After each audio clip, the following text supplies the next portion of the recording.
50,000 acres owned by a company. 50,000 was sold, leaving a balance of 50,000 acres.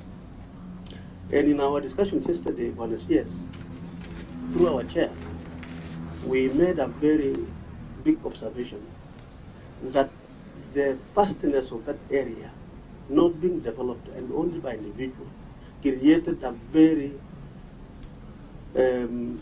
conducive environment for these activities to be done by McKinsey and so on. What is your thinking on that? Because the absentee landowners, whom we know and those whom we don't know, in a way tend to create an environment.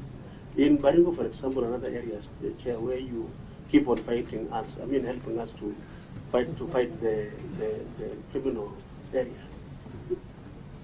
These fellows live in those bushes. In some counties, these are land owned by people. I want to pick your mind on that issue of what should be our policy as a country in terms of people owning a lot of land which is not being utilized and creating an environment for criminals like the one which happened in Shakahola.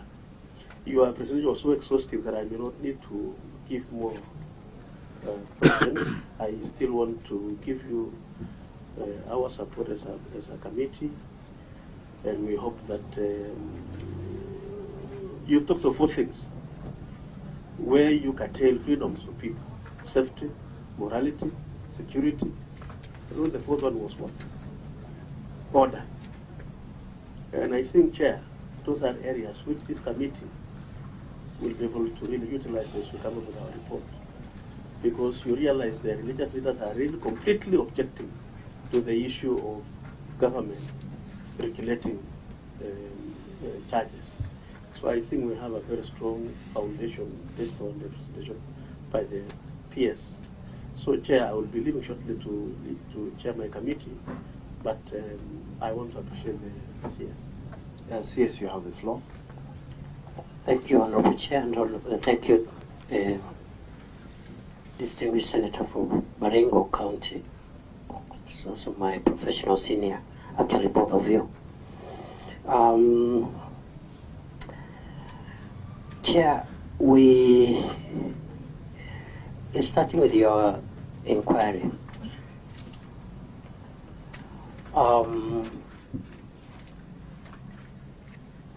Yes, curiously, suspect Mackenzie was released under Section 210 without even being put on his defense. Even if he had been charged with a very serious offense under the Prevention of Terrorism Act, that is why we are saying curiously.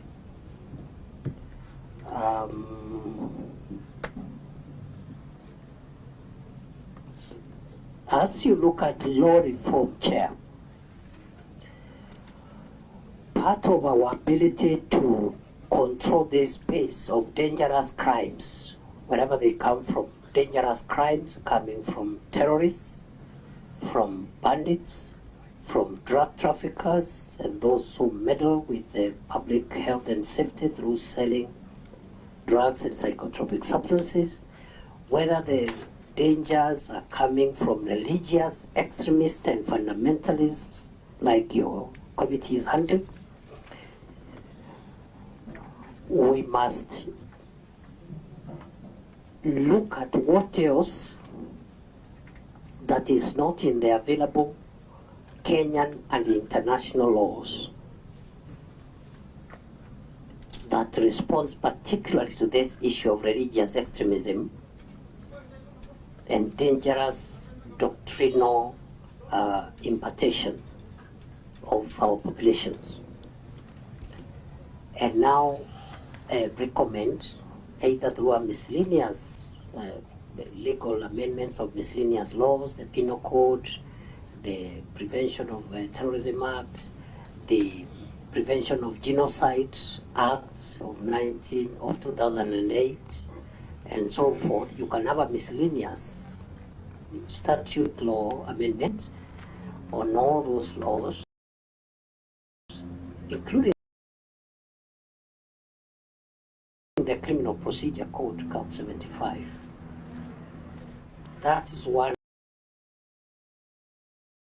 way, so that whatever is unique about religious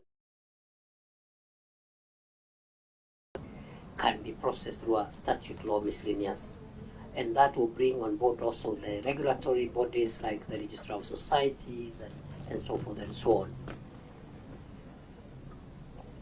And in your, we must, as a country, if we have to save the future, because we have already lost the present.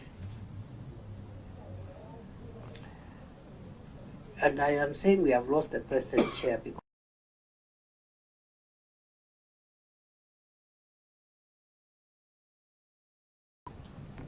it's a great loss to the country. Even lose one person who is lost to a criminal is a big loss to a country. I know of countries that even go to war with other countries because of the loss of one soldier. But I think this, I don't know what has happened. We look at some of these things as natural. You know, people have died. We're just excavating every day and counting bodies of children and women and men. And it's as if it should be happening. So we must escalate these criminals who are hiding in religious spaces and package them to where the most dangerous criminals are kept in our laws and under international law. And this issue of people being released on cash bail when they are being suspected or they are being processed of very serious crimes, we have to look at it. I'm now handling a request. Kenya is handling a request now on the repatriation of someone who has been in a foreign country for the last 20 years under detention in I can even name the country, the United States of America, one of the most, the people say is one of the most democratic countries in the world. A Kenyan national who has been under investigation for 20 years. 20 years, since 2003, for being suspected of terrorism. And after 20 years, they have cleared him. I would rather we take precaution and save the society than to be too liberal. And then our work is to bury people's children, spouses, relatives, as if it's a casual thing. So when we do the statute, as if you find that an approach, the punishment bit must accompany it, and also the procedural rigor attached to the dangerous crimes or people suspected of dangerous crimes in the religious space and those who are doing indoctrination. That is my view. To respond to, you also asked whether we should have a new genre of offenses. Maybe, maybe not. Maybe because in the process of this inquiry, you're going to discover things we may not be aware of, because this is a special moment and this has not happened before. And by the way, Chair, since Kenya's independence, this is the worst security breach in the history of our country. This is the greatest attack on our national security in Kenya's existence. It's that serious. So, as you process this, because it's a unique moment that you're talking to so many people, you might want to create a new genre. But I submit that we have enough laws. We just need to enforce them. This country, Article 2.5 of the Constitution says that all international treaties and conventions to which Kenya is a party are part of the laws of Kenya. So we enforce international law in our courts effortlessly. Part of the laws include the laws on terror, the prevention of terror, which are international treaties we have signed, including the 1999 convention, UN convention on the prevention and suppression of terrorism. It's part of the law of Kenya. Kenya is also a state party to the United Nations Convention on the Prevention and Punishment of the Crime of Genocide. Looking at all the facts in the Mackenzie matter, genocide is all the 4 ingredients of genocide can be proved, even when you are closing your eyes. Now, the Genocide Convention, as it is called, of 1948, is part of our law. So why bring another law?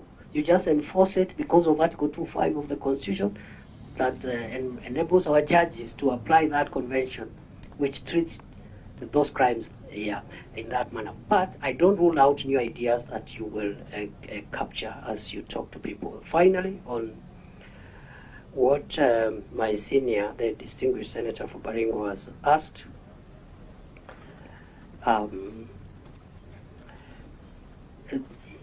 I agree.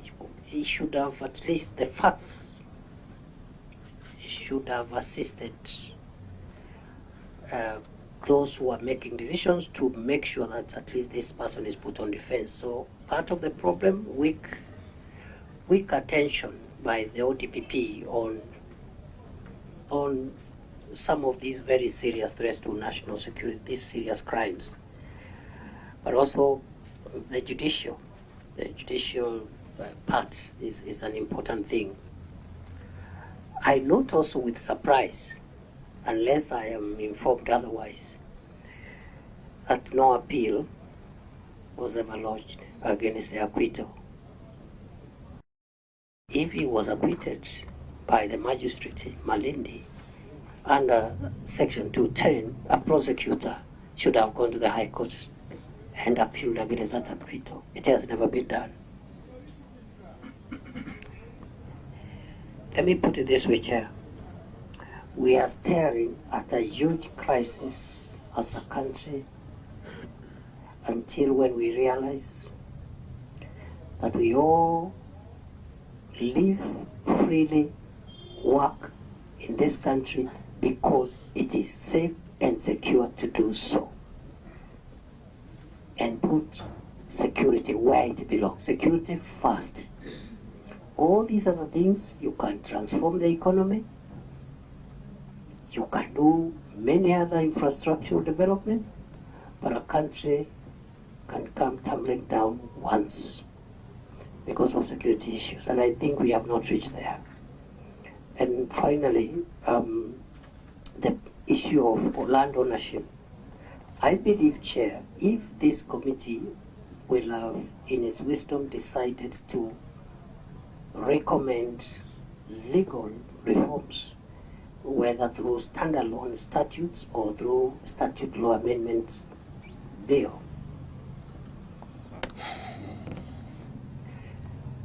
in line of what the distinguished Senator for Baringo has suggested, which I support, owners of land must be visited with vicarious liability. It is an old principle. For the lawyers in the House, the rule in Raylards versus Fletcher must apply to owners of land. You are an owner of some bush, some land somewhere. It is your responsibility to make sure, because it's private property, and you know they are, because again of freedoms, even security agencies are limited in what they can do in your space, in your house. They must have a reasonable reason. They must even get a search warrant sometimes because of the right to privacy. So this is your private land. We will not violate it, but you must also take responsibility for what is happening there. It cannot be a hideout for dangerous criminals, and then you come telling us this is your private space. It is your private so long as the law and order is established and could even come through the penal code, but also through even the land laws. There's nothing wrong with the land laws, even having a bit of responsibility, even visiting liability on landowners, because it's a huge problem. I agree with Senator Cheptumo, and perhaps that is something the committee should consider as part of the legal reforms for the future. Thank you. Thank you, Chair. Senator Eddie wants to take the floor, but as he takes the floor, I am feeling the way your presentation is on the office of the ODPP. So as you're answering Senator Eddie's, you probably want to tell us, initially, as you and me know, and all the lawyers, all prosecutions and prosecutorial power was vested in the office of the Attorney General. And maybe for good reason, that they were also briefed in other things like national security. In this one, I feel the mood of the presentation was that there was a bungling in terms of the application of the law in the office of the ODPP. So I wanted you, as you're answering Senator here, to tell us, would you be comfortable, or is it your recommendation that we should have a return to prosecutions on issues only regarding public security, mass public security, be returned back to the Attorney General? Is that your thinking? Would it be a better way to work, and then we leave the ODPP with the normal prosecutions, but when it comes to huge public security issues, that prosecutorial power should go back to the Attorney General as it was in the olden times? Just think about it as Senator Eddie puts his question. Thank you, Chair. And also thank you, CS, for a very elaborate presentation. Let me take this opportunity also as a member of this committee, having visited Shakahola with the team under the leadership of our chair. And I must say that in the circumstances we find ourselves in as a nation, I must commend you for the job you continue to do. It is indeed commendable given the circumstances and the nuances that you find yourself in. I just wanted to interrogate just 3 quick thoughts in the presentation that you've given us here, just to help us when we'll be at some point in the course of this exercise that we have been given by the Senate, we'll be trying to do our reports. Perhaps you could help us understand these 3 thoughts. And the thoughts are expressly so indicated in point number 3, point number 5, and point number 6. So I'll start with point number 3. The quest that we had here was the reasons it took too long for security agencies to act on the complaints raised by locals. Perhaps the thought that I want to interrogate here, CS, whether in our current security infrastructure or going forward, I like the word that you use, that we have lost the present but we must now save the future. What is the status of our disaster readiness and preparedness with regards to this nature of crimes? Because I don't think that the issue raised by any persons who find themselves in this situation, whether locals or alarms from other different quarters, the response will be limited to just arrest and prosecution. That can sometimes take long, and sometimes it defines why we have had such a long time even saving people who we could have saved if we had a proper strategy in terms of readiness and preparedness in terms of response. So that's something I would want to know with regards to this, given, but put in mind that you're still trying to save some people who have ran from where they were initially, going deeper into deeper forests. So that would be one. Number two will be on point 5. We had a quest here on the proposals for preventing religious organizations from engaging in extreme indoctrination of their followers, including radicalization and spiritual and financial exploitation. And your response, or rather your guidance, has been very much church-centric, if I may use that word, for lack of a better word. I see your proposals here are very much church-centric, how we should have churches, perhaps evangelistics, being in fellowships, individual ownership of churches should be banned throughout the country. All other churches must be required to veil their doctrines, etc., etc. Is this an assessment that other religious organizations are not at risk? And would we be out of your recommendation if perhaps we could modify these recommendations to read religious readers? Because it would be my view that the same extremism, whether the danger is with us now or could potentially be in the future, could just as well be found in other religious organizations or religious societies. That includes Muslims, includes Baha'i faith, includes Hindus, includes pagans. Like, there are many of them that some of them have got these also extremist,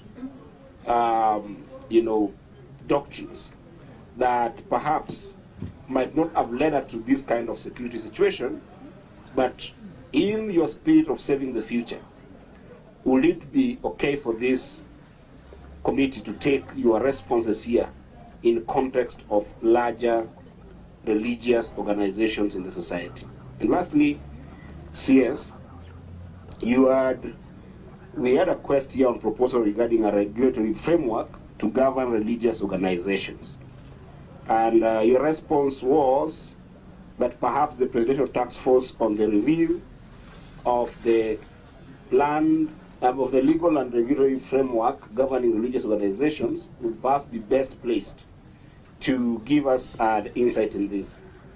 Indeed, I don't dispute that, but it's my view that perhaps this particular body will be able to contribute, but not be able to give us what I'll call holistic view with regards to this framework. And I think that perhaps I wanted to interrogate this further in the context of what I would call in law deterrence, because your proposals have been mostly towards prevention. And I know that prevention and deterrence seem to be close, but on a legal framework basis, they're actually separate.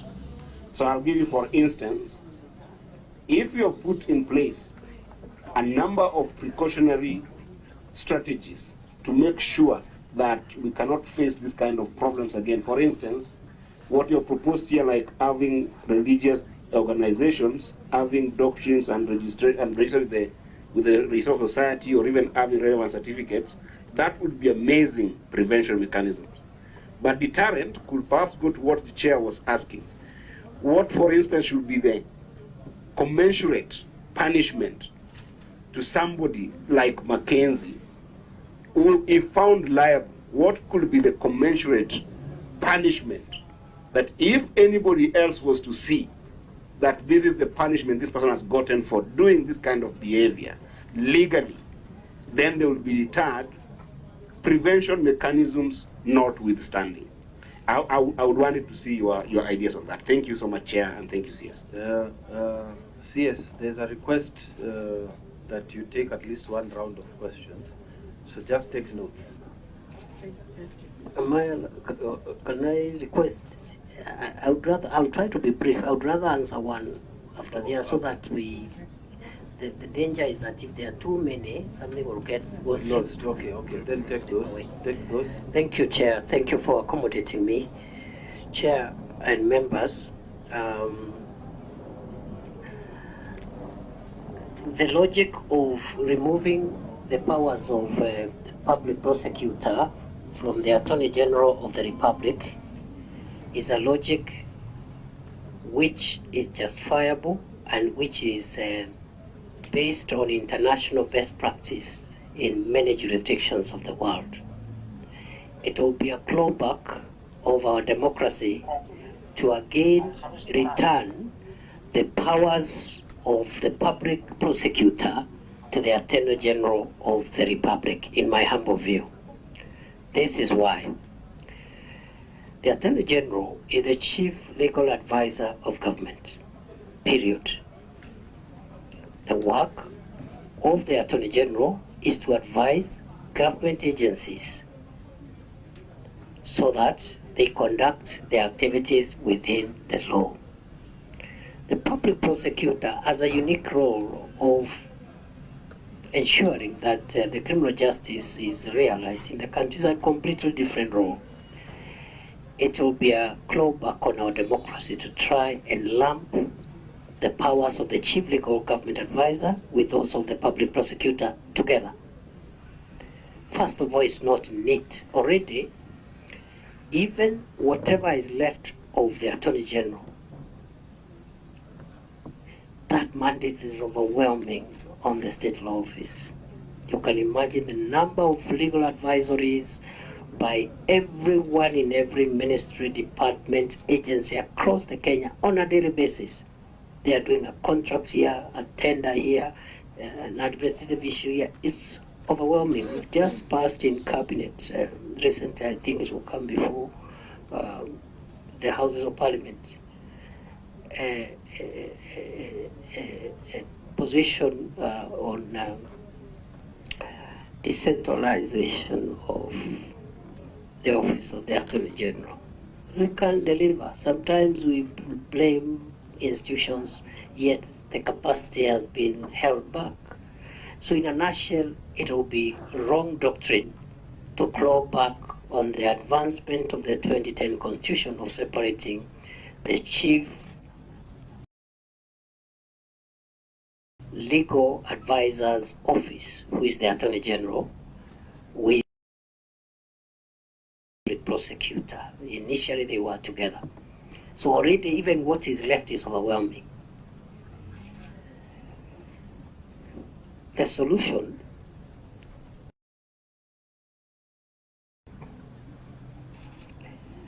is, again, other than the usual issues about capacity and more personnel and more resources, which is the song of every ministry, every department across governments, not just in Kenya, in all countries. And I'm not underestimating the role of resources and capacity in delivery of services. But this is my view. If I were the public prosecutor of Kenya, if I were the Attorney General of Kenya, let's give those two examples because they are the ones which have been raised on the floor here. There are certain matters, because of their gravity, those matters, with or without capacity and resources and all the other things that are lacking, that must be handled seriously, carefully, and at the highest level.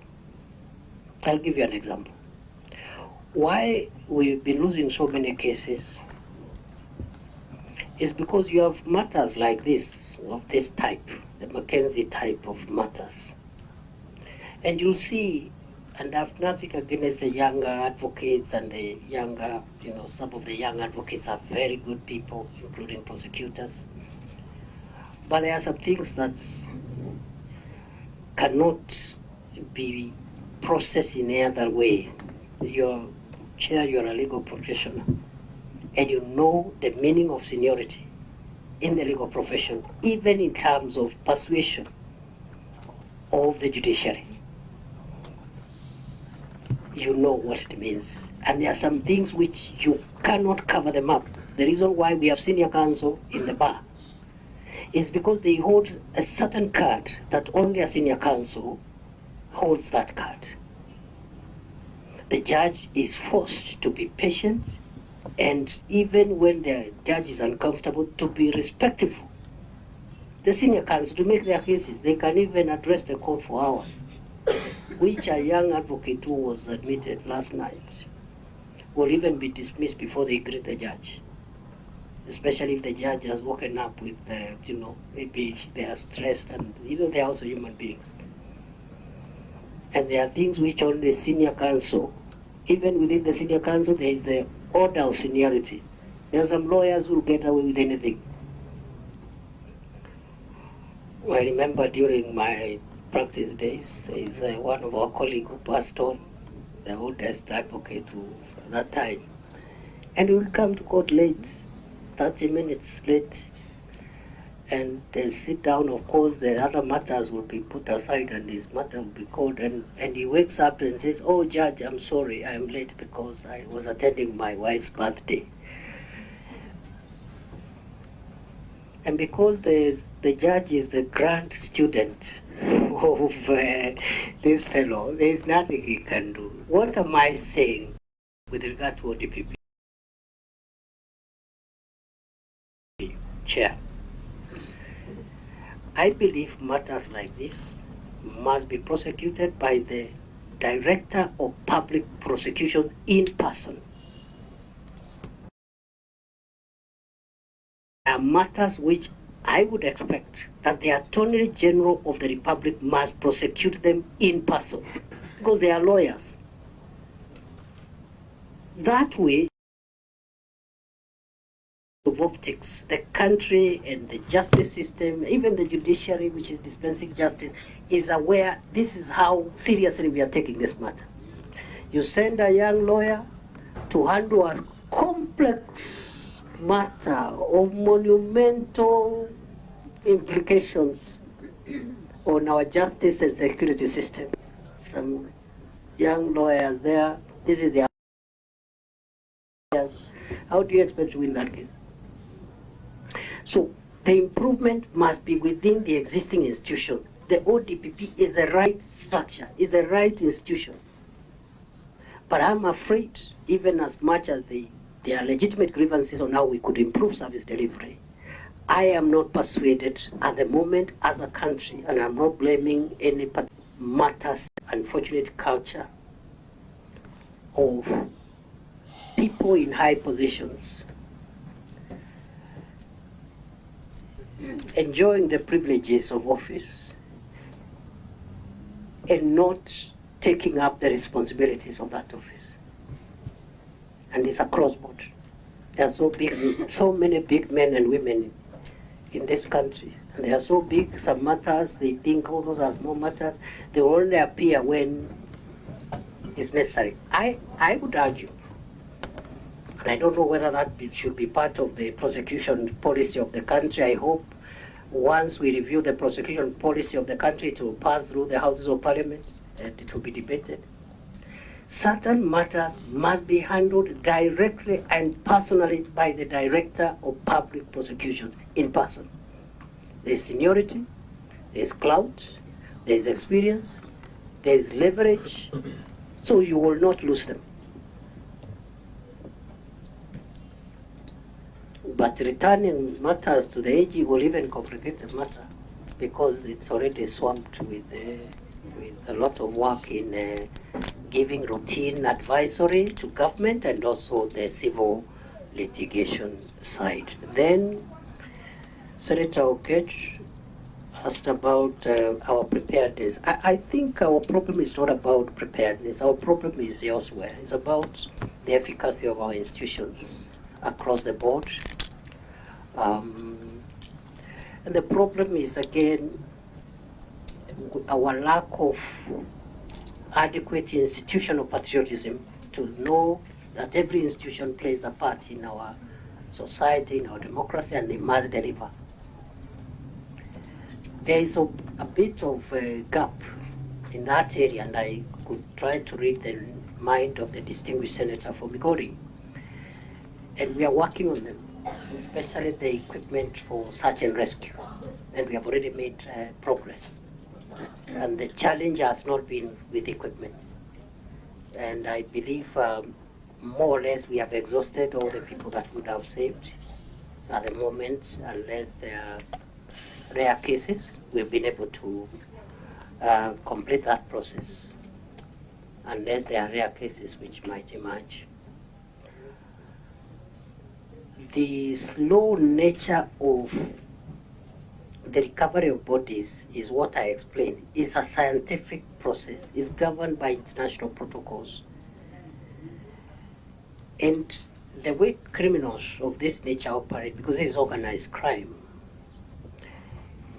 they don't just bury people. Part of the work is to conceal the graves. So we are not just looking for places where looks like it was dug up. No. We are looking everywhere. What we've done in the last 2 weeks, we have opened security roads. Every 100 acres has a security road around it. Out of the 800 acres, 100 acres is a security road around it, so that we can now do the search for graves and identification of graves meter by meter, centimeter by centimeter, millimeter by millimeter. And it's a very, very slow process. Some of the graves, this crook had grown some crops on top of the graves. So you find some kunde, some vegetables growing on a mass grave, just to cover up. Others, there are structures that looks like a house, inside is a grave. Others in very unlikely places. So that will take a bit of time. Deterrence, I agree with Senator Okech. It's one thing to bring the crimes, the elements of the crime, but this must be connected with the procedural tightening of the process. To once you're suspected of certain crime, the procedure is different. And then now we strengthen our institutions so that that process is not abused. That's how other countries have made some progress in this area have done. We make it impossible for the procedure to be abused, so that if you disagree with somebody, either because of politics or whatever differences, you go and put them on a track.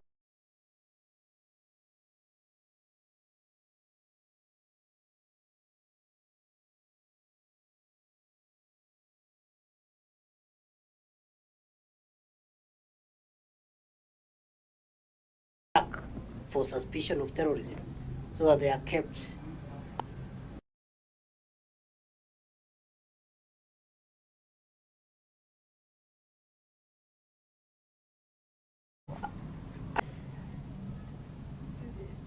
Yes, this mandate is about Shakahola, but I've seen your terms of reference, Chair, also include general terrain, the general terrain of radicalization, indoctrination by religious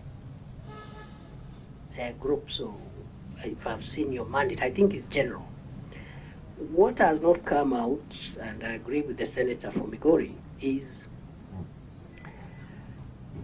that we must now remove ourselves at some point from the specific suspect and look at this issue as one space called the religious space, and where all these things operate.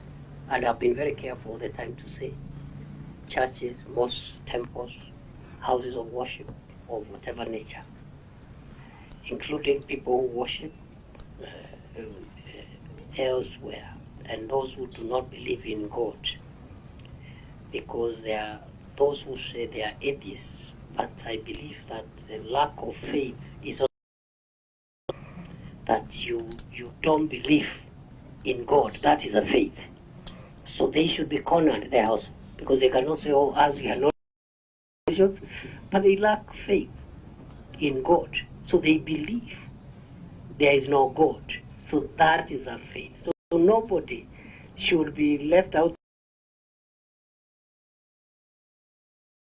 Satan or others who worship whatever they worship, the ancestors, others don't worship anything, they are not worshiping anything. So, Mr. Chairman, nobody, I repeat, nobody should escape your dragnet.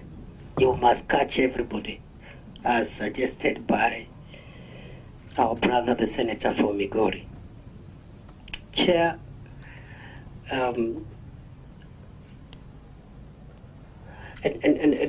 just one small item there, that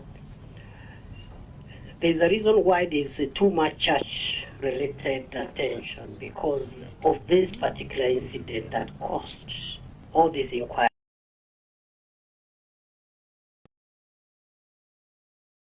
And a particular preacher of the Christian faith.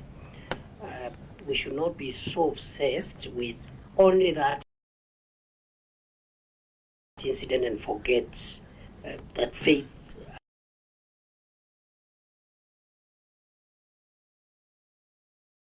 that a few years ago we had a similar upsurge of serious crimes globally perpetuated by perverts of the Islamic faith.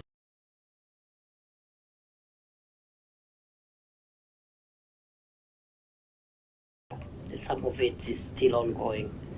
This country has suffered a lot. Many countries in the world have suffered a lot by people who are causing mayhem and death, hiding under this. Measures we took in the early 2013, especially the Security Laws Amendment Act of 2014, which controversial it was, by the way, is what has sustained this country.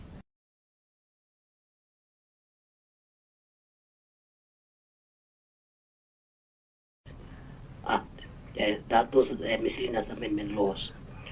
Now, so my view is that this incident that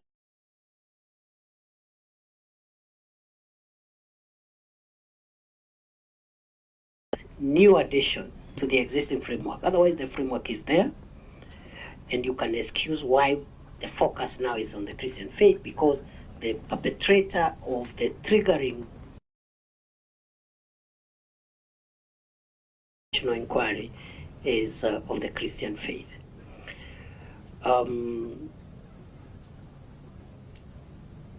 Lastly, why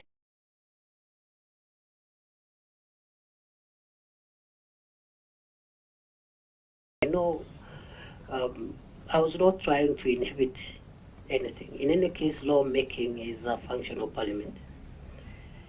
But you know, I'm a member of the executive. What the executive is or hopes will tackle.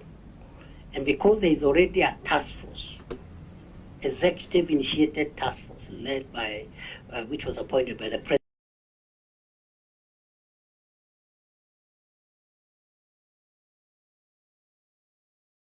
Because now there is an executive initiated process until it brings its recommendations, processes them through the appointing authority, and then now we can present them for incorporation into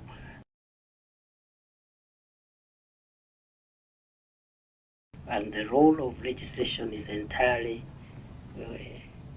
with the Houses of Parliament. Thank you. So,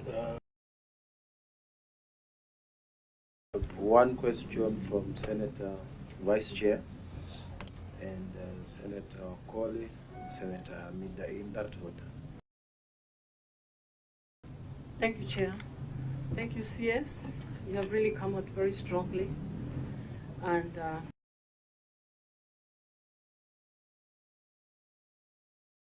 say on the issue of the discovery of the two bodies for the miners. When we were previously, when we visited, we were informed that those two miners, the discovery, there was a report. We were informed that the grandfather who went to report to minors, went to report to police to get assistance, but was in vain. Yeah? So after he reported and repeatedly efforts to report to the police to get assistance, there was no help. So he got the help from the NGO to go and help. And after that, which was 20th, 22nd, Mackenzie was taken to court. Yeah?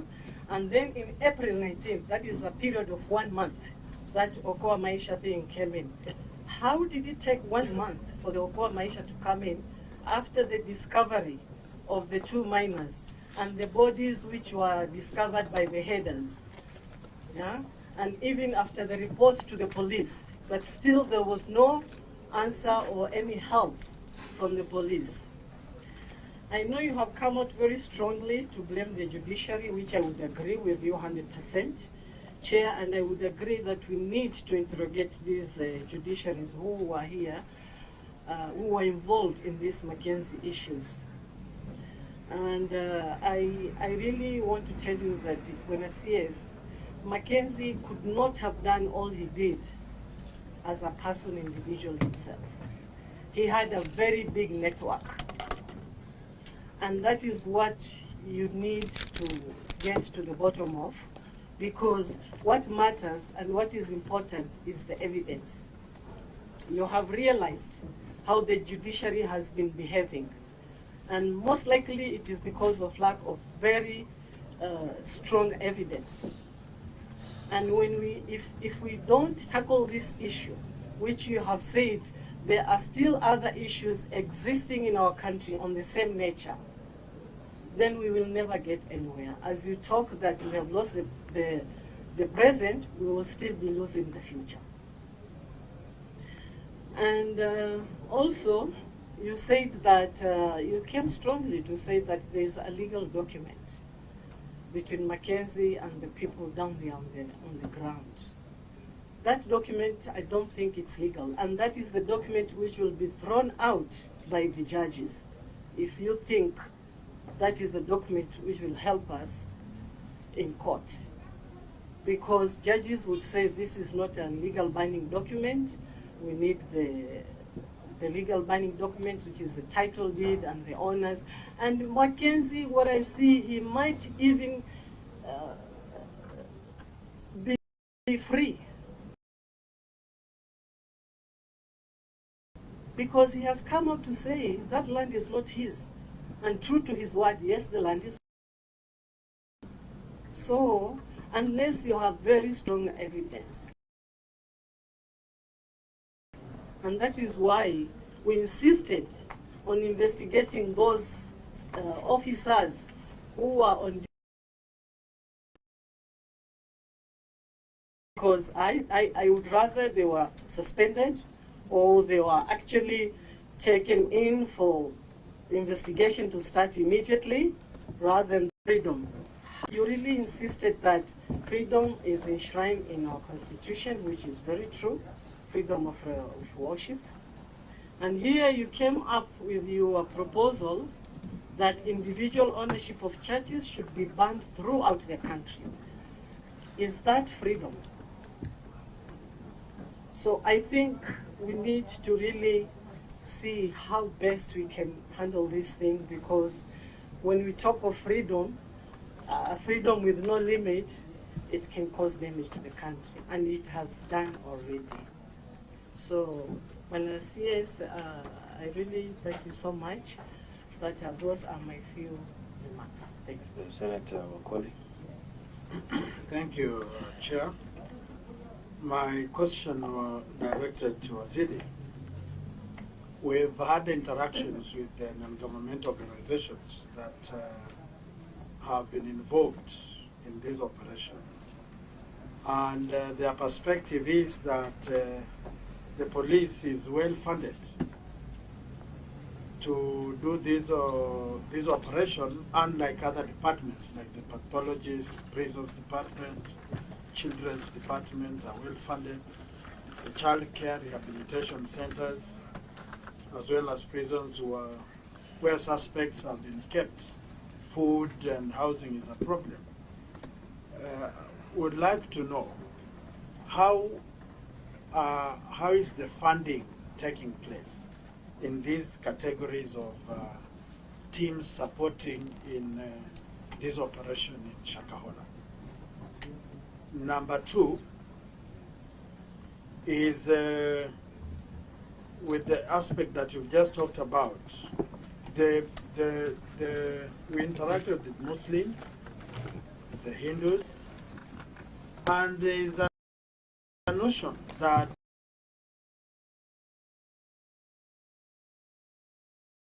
there has been a skewed approach in dealing with this radicalization matter. There is a belief that we are soft,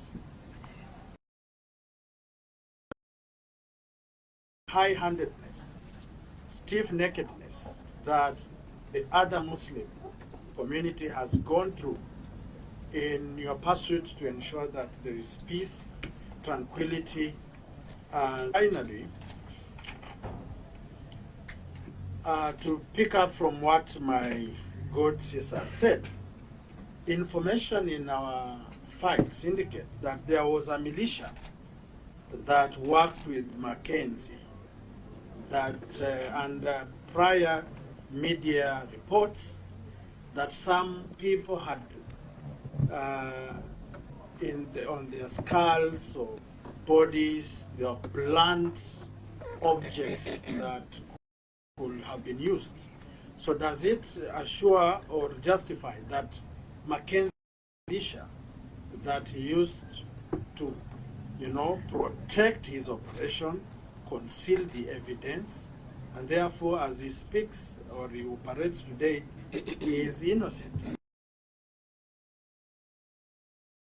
Senator Hamida. Thank you, Chair. I hope CS can take one more. It really seems that Pastor had 9 lives, or he still has 9 lives. I mean, according to what you have narrated all this time, he has escaped the jail.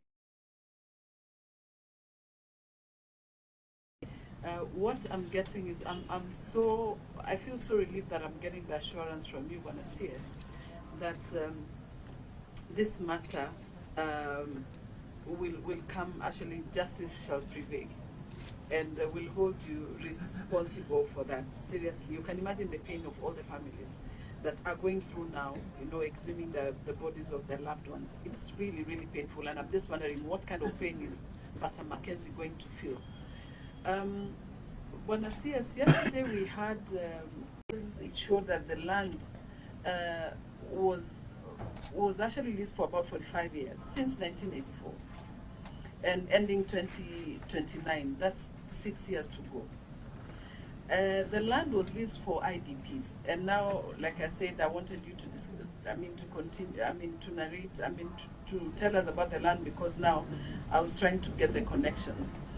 But then when we asked for any evidence of the IDPs that were settled, none. There's no evidence of any IDPs. So the land was idle, actually. And for me, looking at it yesterday, it was more or less the conveyor belt of all evil, because the government wasn't there, the security didn't have, no intelligence for the Shakahola Chakama ranch, and that ranch was actually, it was a ranch, and the government paid 100 million for the land, actually, to be leased for the IDPs, and nothing was done. So just wondering, what is the taxpayer? Why would even the government, do such a thing? But then there was no accountability for that. On a CS, and there was no kind of real settlement, for Kenyans, nothing, zero. So this, apart from Mackenzie, I'm still wondering also, were there other people who did the same? Are these bodies being exhumed? Are they just for Mackenzie or other, other evil? So anybody would have played, it was a field. You have your own, issues, memalizana na mtu, maybe that was a place. So for actually Mackenzie to have settled at that place, and comfortably doing what he could do, he has then open, any kind of evil would have taken place. So as much as, yes, Mackenzie has issues, what about the other people? And of course we blame the government for this. What other evils did, went on in Chakama Ranch? I'm also hoping that the mental health for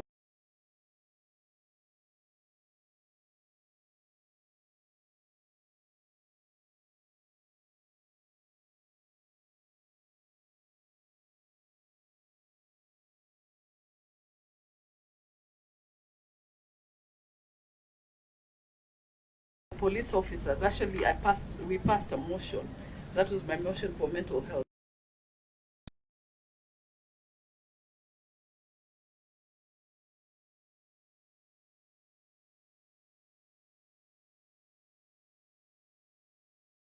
That motion on mental health for police officers. One more,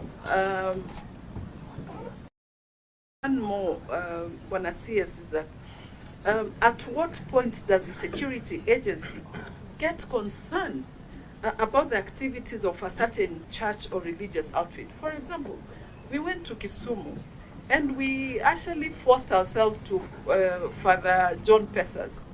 And I remember we had the vice chair, and she was actually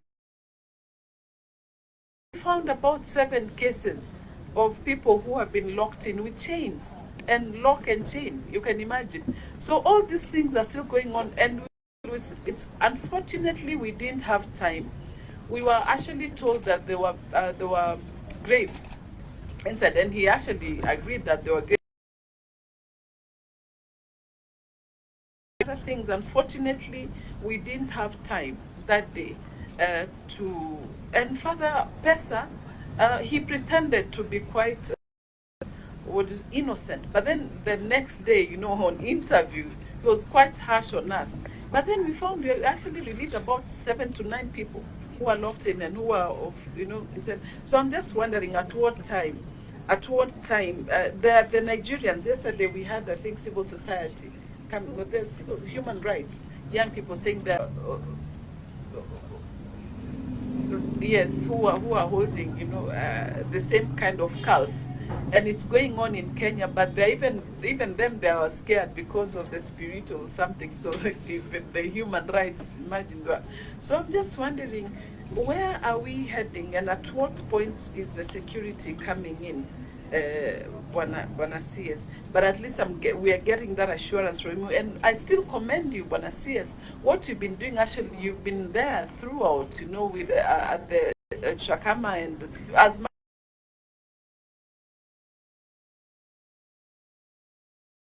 new graves, you can imagine digging in new graves over and over again, and you're telling us you're going to a new site. It's true. 1 or 2 people is 150 Bwana CS. And imagine Kenyans are taking it as per norm. You know, it's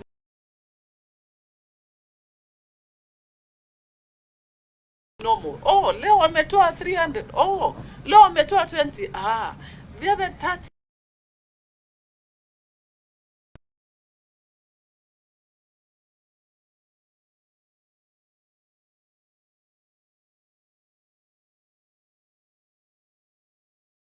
Imagine the families that, you know, are left behind. But we are 350. Hell knows we could be at 600. What is the government going to do about it?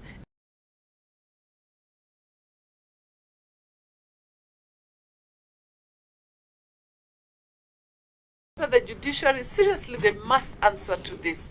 This is painful to Kenyans. This is, you know, it is a grave matter. It is indeed a grave matter. Wacha ile tunasema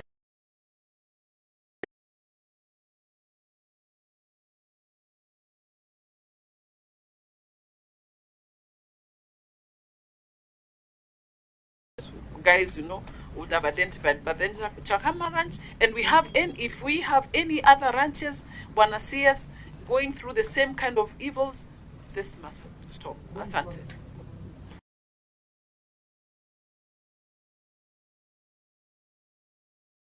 Yes. Thank you, Chairman, and thank you, Bwana CS, for the presentation. My concern is that Mackenzie went under the radar after.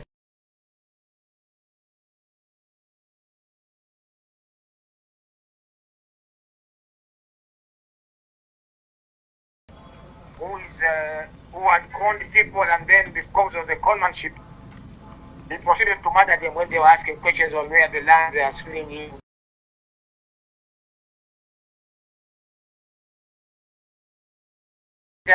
This may not be a cult murder. This may not be cult murder, but this are straightforward murder cases where somebody conned innocent people, and when they started asking questions,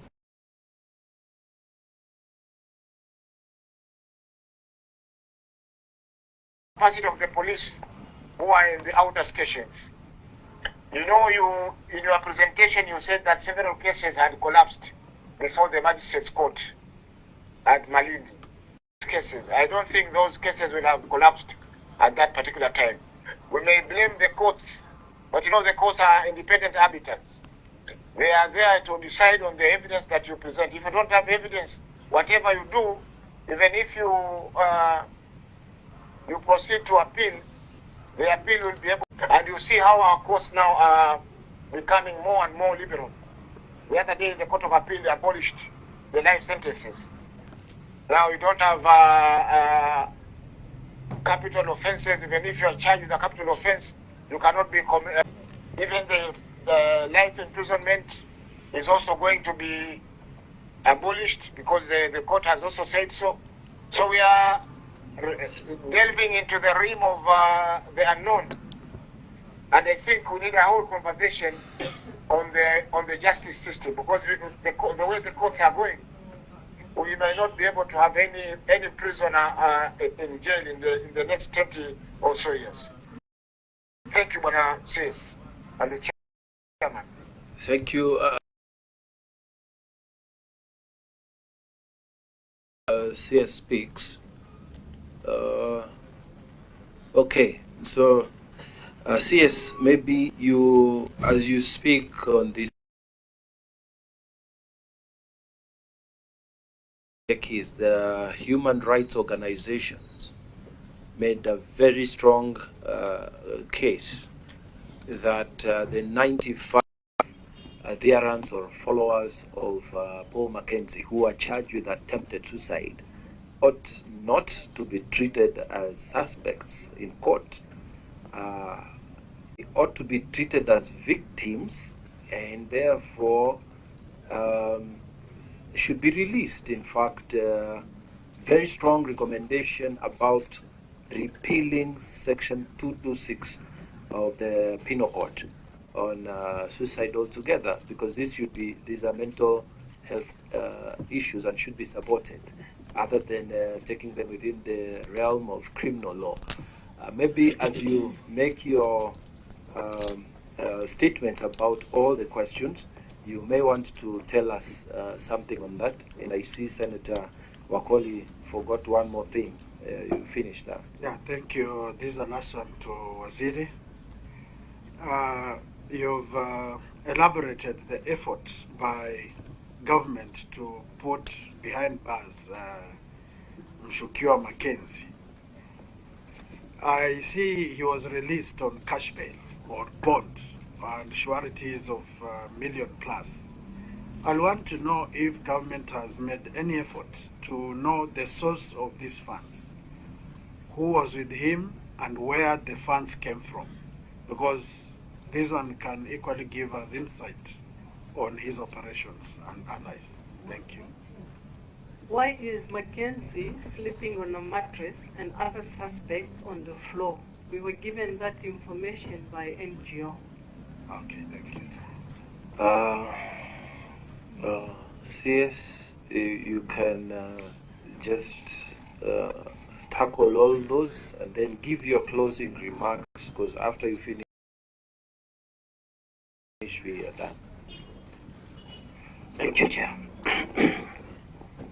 Thank you for the members.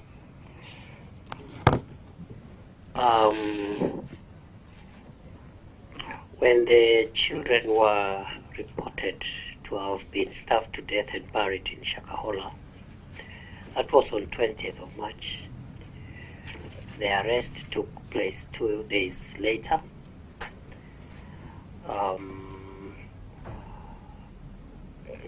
There could have been earlier reports to the police which were not acted on. And that is part of the accountability mechanisms.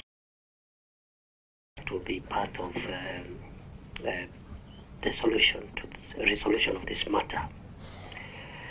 But immediate, and at that point, Chair, I thank the NGOs, civil society, blew this thing and made it, a major issue initially, and even after that. I just want to commend them. They did a great and patriotic work. Because it's one thing to sit here and blame judiciary, you blame police, you blame everybody except yourself. So there are many institutions and Kenyans who are not necessarily governments who have done a good job, and I single out the civil society, Aki Africa, Muhuri, and the others. They've done a good job. And even after that, they have remained active. They are partners with us in the accountability journey and the journey for justice. And they would have easily said, it's not our work, we are not law enforcement officers. Why is this person coming to report? I don't want to get involved. And they go with other activities, so we must thank them. Same with our media. I think the media has done a brilliant work. A matter as complex as this one would have been treated differently were it not for the responsibility of our journalists. Both Kenyan journalists and international journalists who have been covering that massacre in Shakahola. Again, I'm grateful to these non-governmental actors. I'm also grateful to the Red Cross and the other humanitarian organizations and private citizens. There are people who have given their money daily, even to feed some of the officers in the operation. And I know a question was asked about funding. I'll respond to that. Private citizens, we honor them, and we'll find a way of recognizing them as part of closure. Quietly, without making a fuss about it. Their job is to make sure there's water for the search and rescue teams, for all the teams there, the pathologists, providing them with soap, pocket money, supporting them with food where their budgets are strained. So there are many heroes of this process. And also thank you, Senators, because you also took your time to see for yourself that situation there. It took about a month for us to start the operation, because when the first crime was exposed, again, because of the lapses which I have said had occurred on our parts, we didn't know that what the situation is now is what it is that time, until then another exposure, mainly by NGOs, journalists, another exposure. Then we realized, come on, this is much more serious. And that's when we say this is large-scale organized crime. And that took a bit of time for us to appreciate that we have just, through our the support of the media and the journalists, that we've just stumbled on a monumental tragedy we didn't expect because of the lapses which I have said before.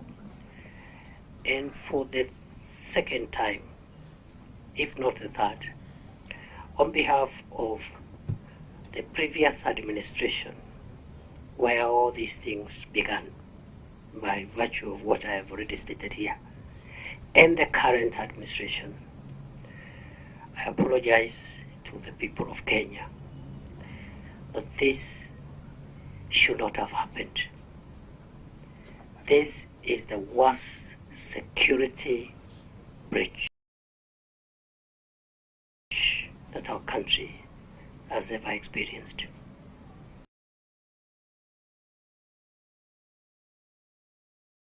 the ownership business. It's not even from a criminal justice perspective. We are not bothered with that discussion. That is a different discussion of who owns the land. And I don't want to preempt the prosecution case, but that should be the least of our worries. All we need to show is the suspect was in control of that space. That's all. Whether he had stolen it, whether he had entered into an agreement with fraudsters.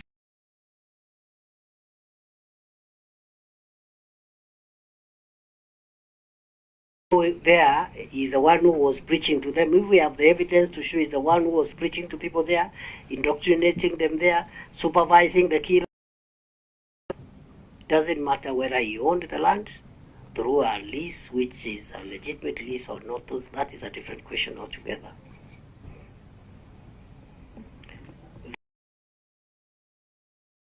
Mental health. All those like me who have been in that space for a long time, for 3 months now, almost every week.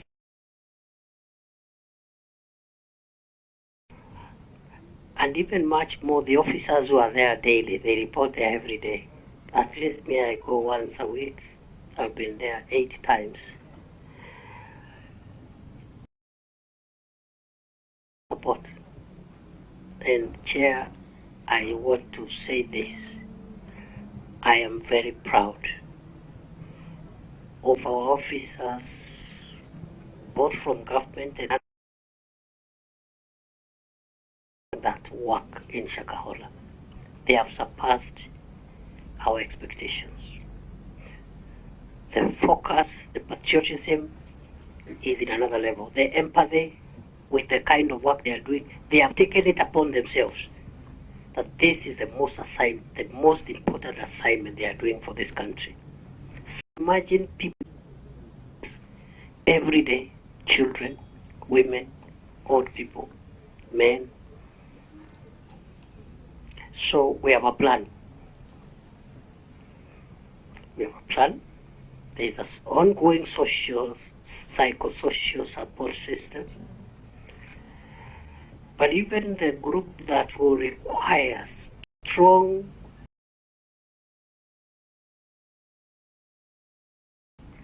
de-socialization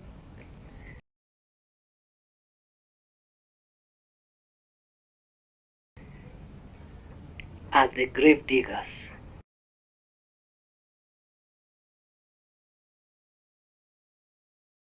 A great job. But that trauma, if it's not managed, can even be a future security problem. Because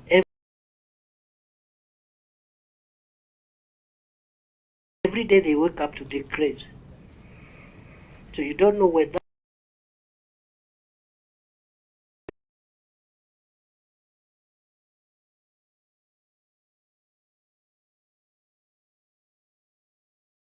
men,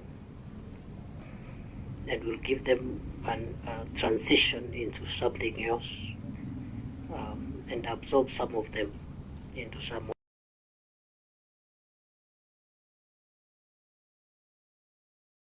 our systems, and make sure that we don't withdraw them from that activity and release them back to society in their state. So we have a psychosocial support system.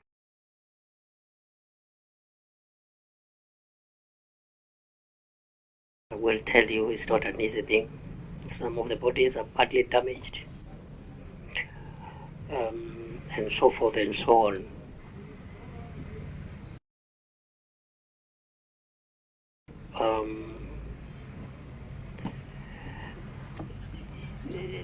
Let me give this assurance, Chair. Let not the country worry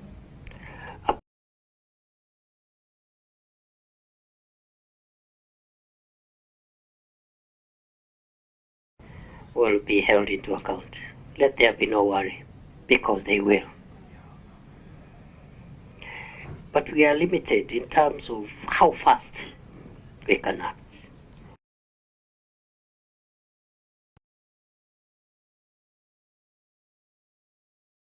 citizens. Number two, we are limited by our own constitution, Article 47, on fair administrative action. You don't wake up and just interdict and whatever. Otherwise, they'll go to have achieved another level of freedom. They can do anything.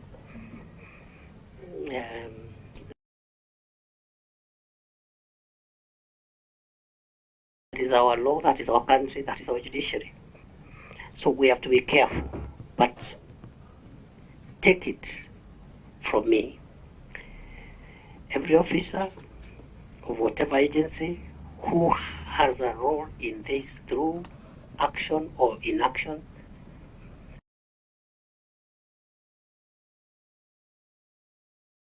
without exception. And we are not going to look for junior people to hold accountable. We will hold everyone.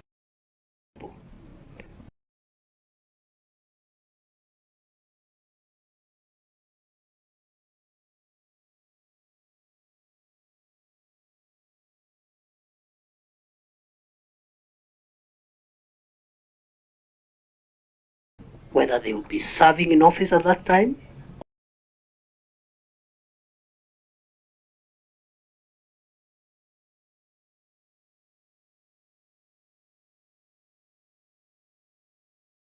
or they will have left office. That is how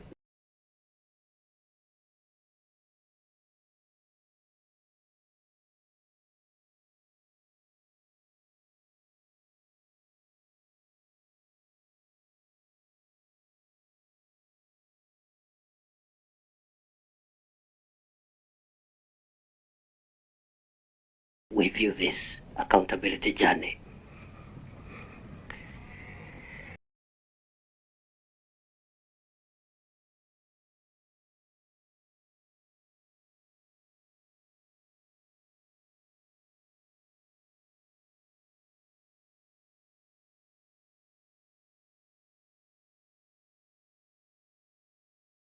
Aimlessly ends where my nose starts. That is the fundamental underlying philosophy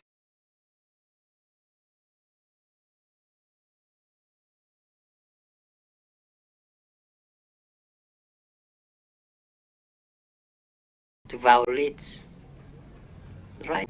And they say, oh, it's our culture. That's all.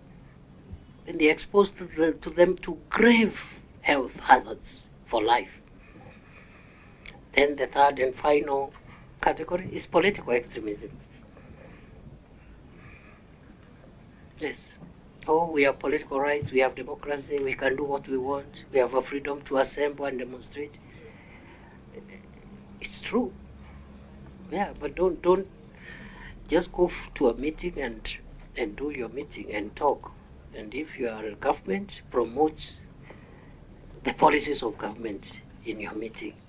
If you're in the opposition, promote the opposition policies in the meeting. When the meeting is over, go home. Simple. The fact that you have a right to present a petition doesn't mean you have a right to ask 50,000 people to storm a street or a town or, to travel. And this is, which constitution is that?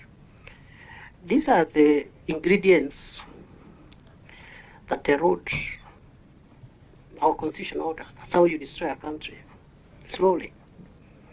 Oh, I'm a preacher of the gospel, don't touch me. You're killing people. I'm a politician, I have a freedom to do whatever I want, let people demonstrate. And as early as 6 a.m., before even the meeting is called, people are looting other people's shops, criminals who are taking advantage of your meeting anyway. So that's where we are.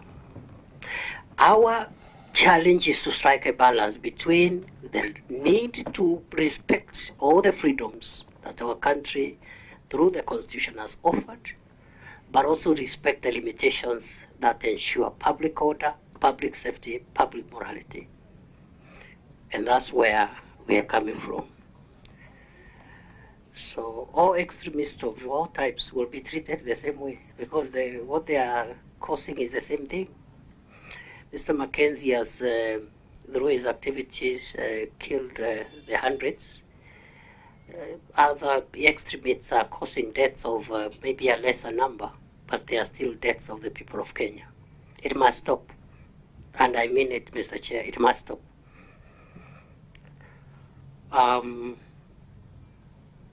Then there was the question of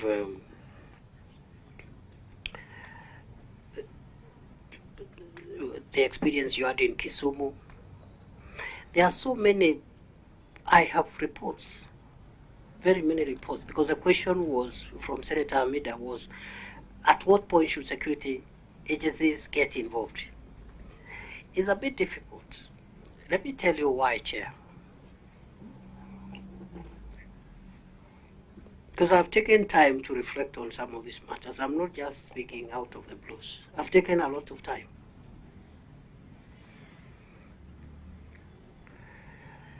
You know, public officials, including judges, members of parliament, and security officers, are also human beings, and they also worship.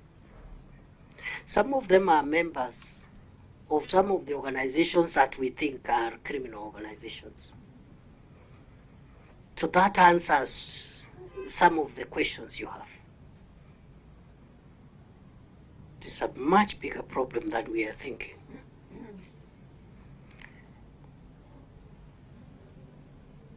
And the reverence we have given this space is so high, you know, when already a security officer, a minister like myself, a senator like yourself, you're already a member of this organization that is perpetuating this. Tell me how easy it will be to be able to rely on you to address this issue. Let me give this assurance also. All criminals who are hiding in religion, in culture, in politics, we will stop them before they hurt us more. And we have no apologies to make to anybody. We'll stop them.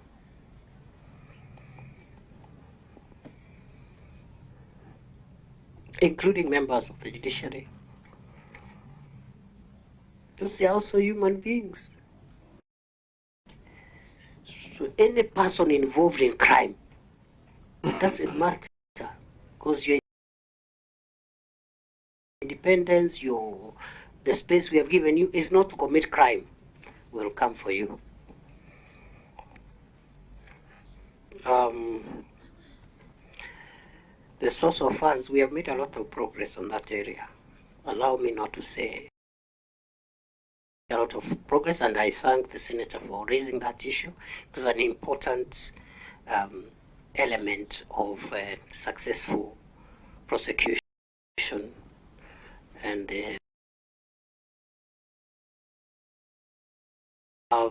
did he have a militia? Yes. All the evidence is pointing to the existence of a militia whose work was to supervise death, are forced to continue with that process till the end.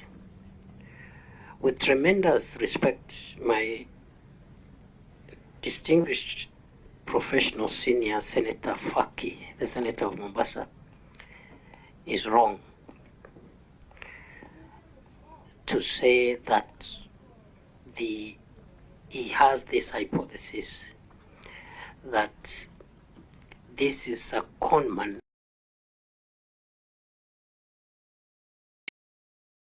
when he asked questions. He wanted to get rid of them. In collaboration with his supporters and those who assisted him commit this offense, deliberately sat down and designed a well and carefully planned program to kill the people of Kenya using force and dangerous doctrine. Period. If it was the economic issues, he would have dealt with the people buying land, and mainly it is men who buy land. Then when they disagree, he would kill the man. But to seduce a whole family to go and stay with him for months and kill the entire family, if it was a land transaction, he would have dealt with people who are speculation for land, and then it ends there. But what we are having there is a complete elimination of his followers. As a religious group, members of GNI were targeted for complete elimination in the entire setup, the entire family. So I disagree. However, notwithstanding that, we are not ruling out any possibility. Even that aspect, we have not ruled out that there could be land and economic issues involved in our investigations, because it will be foolhardy to do so. With regard to the chairman's proposal, the chairman of this committee, on what the civil society has recommended,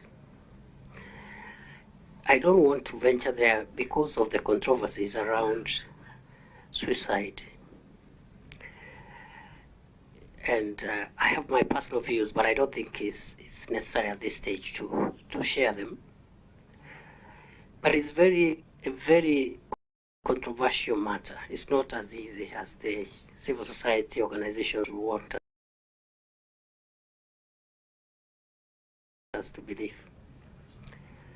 Because within the human rights jurisprudence,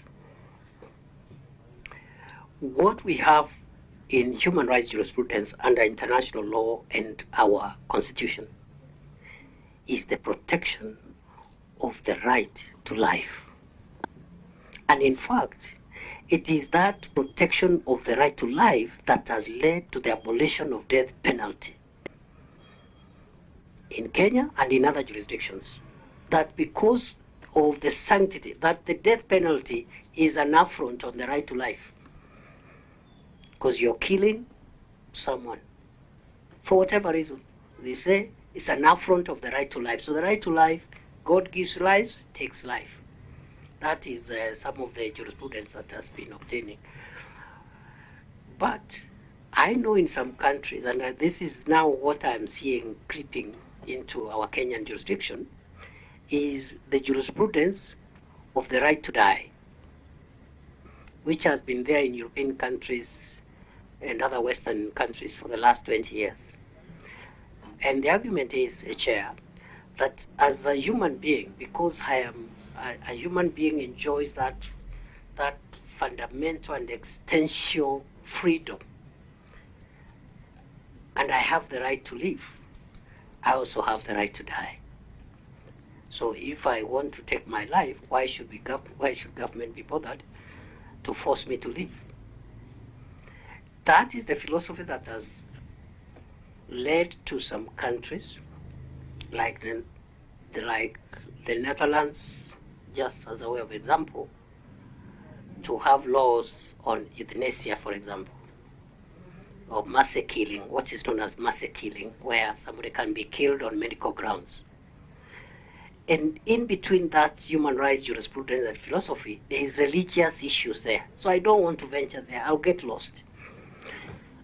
I will get lost, so that whether or not a person has both the right to live and the right to die, I am not sure. But as to the right to life, that one I am sure, because it is universal, that it is one of the fundamental rights and freedoms of the individual. Very quickly, the funding.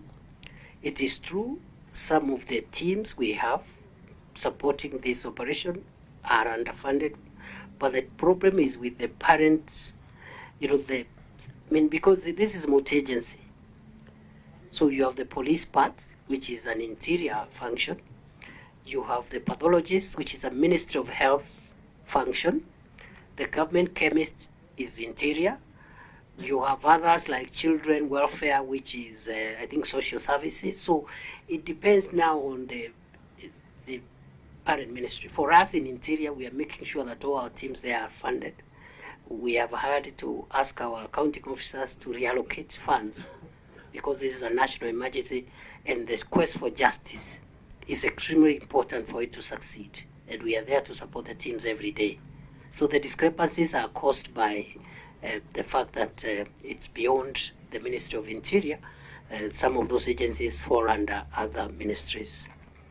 The allegation that the government could be skewed, or the country could be skewed in favor of the Christian faith at the expense of the Muslim faith, is not true. When whatever measures were done, when we had a real problem with some criminals hiding in madrasas and mosques, propagating dangerous doctrine and encouraging terror, we were very vicious, and we succeeded. Because the problem, the threat there then was being posed from that section of faith. Today, this threat has come from the Christian faith. So, that's why I've repeated many times, this deliberate chair, that ruthlessness that we applied that time to deal with our Muslim brothers that time, we will use it on our Christian brothers and sisters the same. So that also we tackle elements within Christianity who are causing the same harm as our brothers in the Muslim faith that time.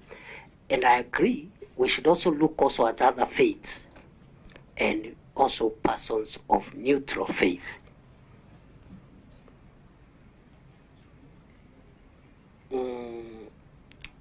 I think that is it. The militia, I think I've answered. Or have I left anything else? I think I've answered everything. There was one question about the capacity of the police.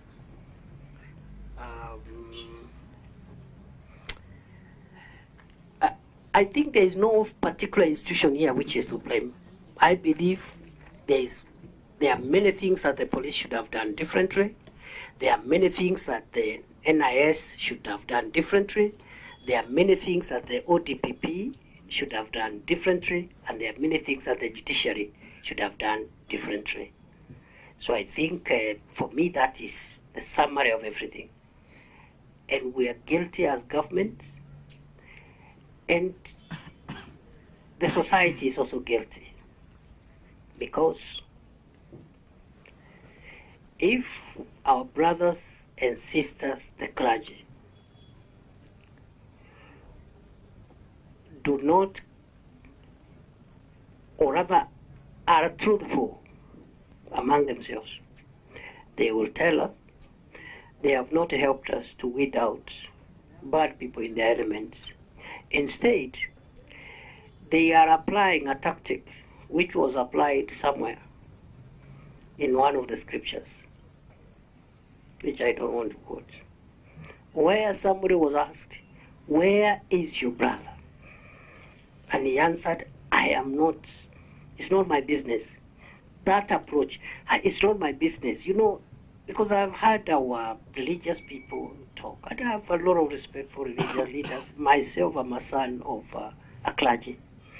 So I mean business when I say this. I grew up as a child of a clergyman.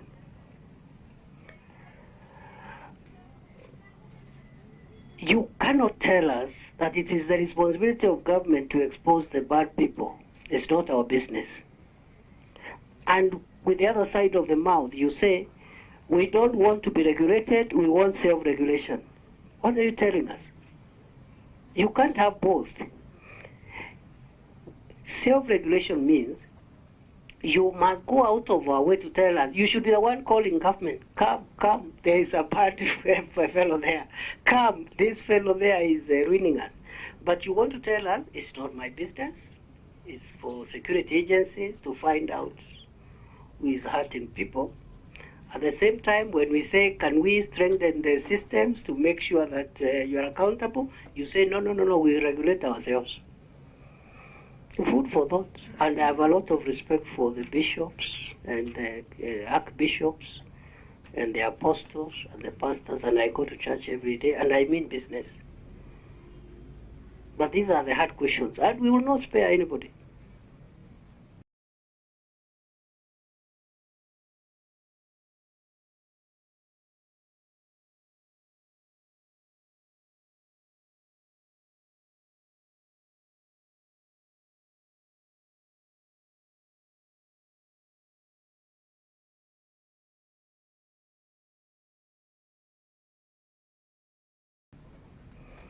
We will not spare anybody. The God whom they preach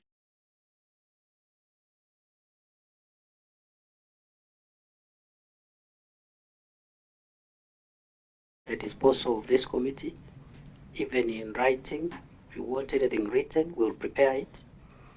My closing remark is just to request that we do not bungle.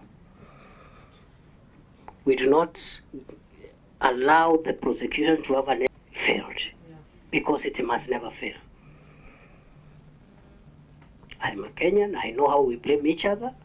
When the time comes, God forbid, if the matter fails, we'll start saying, you know, some of the evidence, I don't know, went this way. We as government has nothing to hide. We as government will not protect any person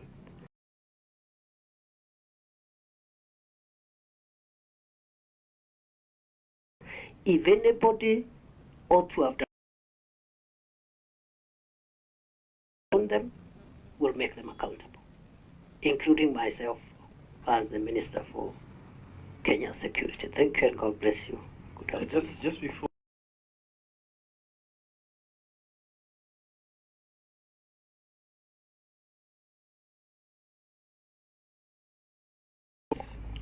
We have so far united 20 from those that we had arrested.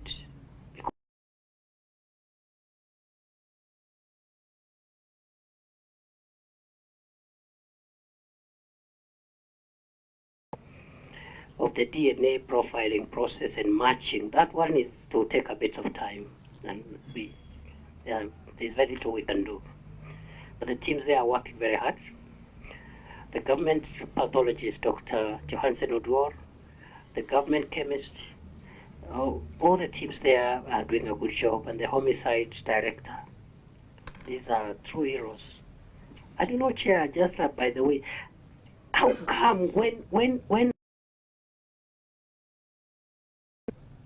are called to action, sometimes they perform so well? It just means even in the preventive side, if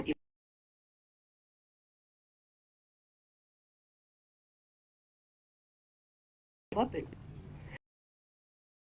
What we have done there is such a huge matter. Even internationally, people are wondering how Kenya, without the support of foreigners,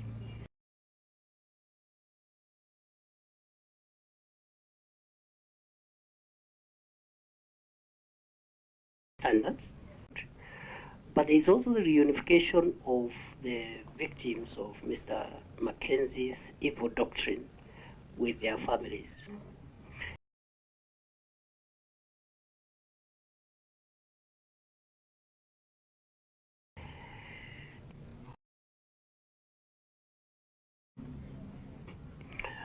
We may release some of them, but we must first stabilize them through the psychosocial process that I talked about.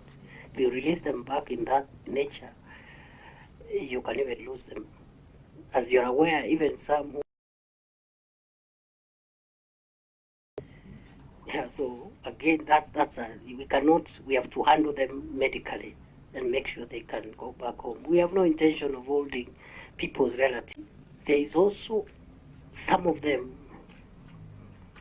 who have given us very good evidence, but their state of mind is improving, and every time we interview them, they are even clearer in their minds, and they are very hostile to what happened to them.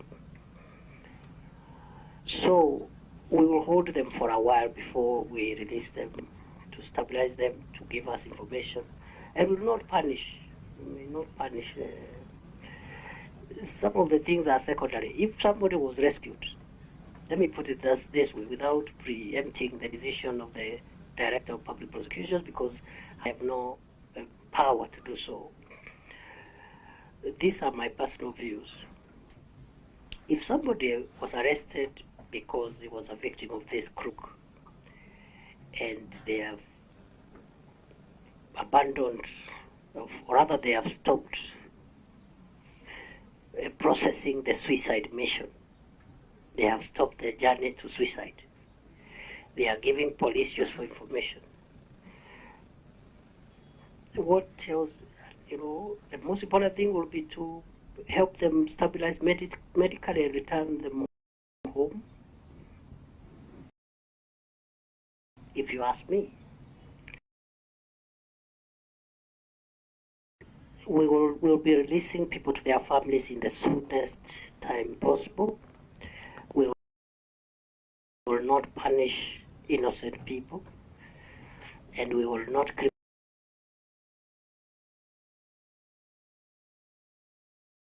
a third, 35 to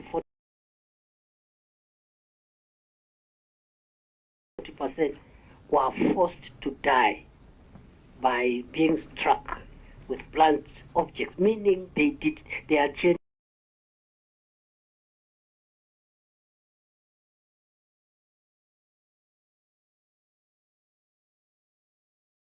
God bless. Thank you very much, Cabinet Secretary. We are grateful for all the insights you've given us. This committee continues to receive reports and